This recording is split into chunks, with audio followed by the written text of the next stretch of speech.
brothers and sisters, in view of God's mercy, to offer your bodies as a living sacrifice, holy and pleasing to God. This is your true and proper worship. Tribe, today we're talking about what is reasonable to give to God. In view of all that He's given to us, there is a response that we should and can have every single day of our lives. You see, here's the truth. Our worship to God will be determined by how we view His mercies. So the question for us is, how aware are we of His mercies? We don't have time for an exhaustive account today, but leading up to this verse in Romans 10 and 11, Paul's writing how the Gentiles have been grafted into promise that was originally given to the Israelites. Hey, you and I weren't the first ones invited to the party. And that we haven't been chosen by God because of how good we are. We weren't lined up on the edge of some cosmic basketball court where God's like, I'm going to choose you because you're awesome. Even though we are awesome. But the fact is, if you remember the story of David, he wasn't chosen by God because of how good he was. In fact, all his brothers, based on the outer appearance, were better than him. David was chosen because of his heart. He had a view of the mercy of God, and he allowed that into his language and into his life. Ephesians 2:8 says, we have been saved by grace, nothing to do with ourselves. Which means once we're in, we don't have to prove how good we are. We don't have to pay some sort of penance for the rest of our lives to make up for all the bad things we did before we came to Christ. 2 Corinthians 5:17, one of my favorite verses, and you should be familiar with it by now, tells us that the old is completely gone and the new has completely come. Psalm 103:12 says that God takes our sin and removes it as far as the east is from the west. That is mercy. And when we begin to understand how much God has done for us purely based on His mercy, then we can properly worship Him. So my question again, how aware are we of God's mercy? How aware are we of the salvation we have freely received? Are we thankful for the job that we have, the family that we're a part of, the blessings that we receive every day, the ability that we even have to have and make wealth? And then we get to where Paul writes about offering our bodies as living sacrifices. I mean, what does that mean? What it means is that God doesn't force us to serve Him. He doesn't force us to watch or stop watching anything. He doesn't force us to say or not say anything. He doesn't force us to get up and go to church or to serve there. He doesn't force us to have good attitudes. We are the ones who choose what we do with the bodies that He gave us. So offering our bodies as a living sacrifice means that we surrender what we want to do to what God has called us to do. Let's say you're driving down the road and somebody cuts you off in traffic. You know immediately that you have a few choice words for them or a few choice actions. But instead of saying or doing those things, you surrender what you want to do to what God wants to say and do through you.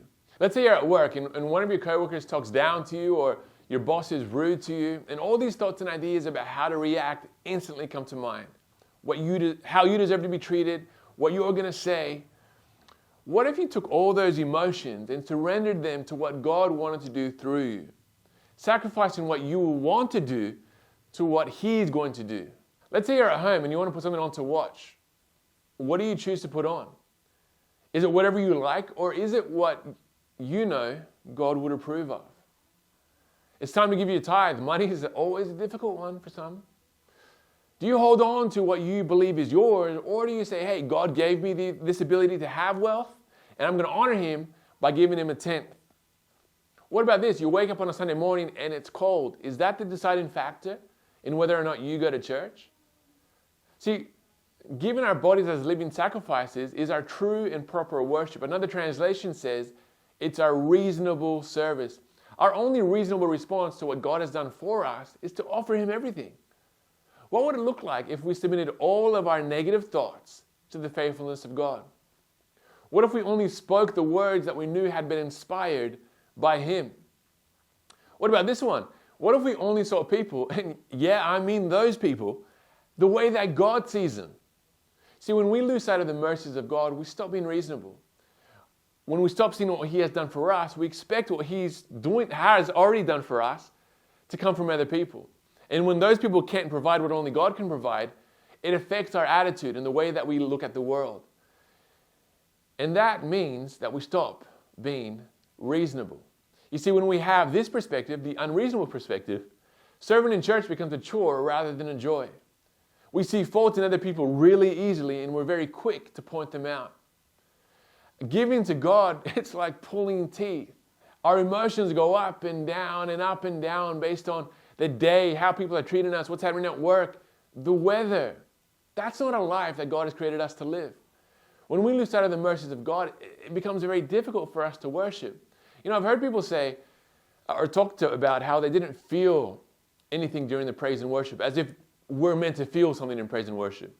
Or they found it difficult to hear from God, or, man, I just didn't get anything from that sermon on Sunday. Such people, they've lost sight of God's mercies and made it all about them. Hey, thank goodness that's none of us, tribe. Keeping sight of God's mercies, see, it allows us to remain thankful. Being thankful allows us to remain joyful. And being joyful allows us to be victorious in every situation as we recognize what God has done for us. And we can say with Paul, who was in prison when he wrote this, by the way, that if God is for us, who can be against us?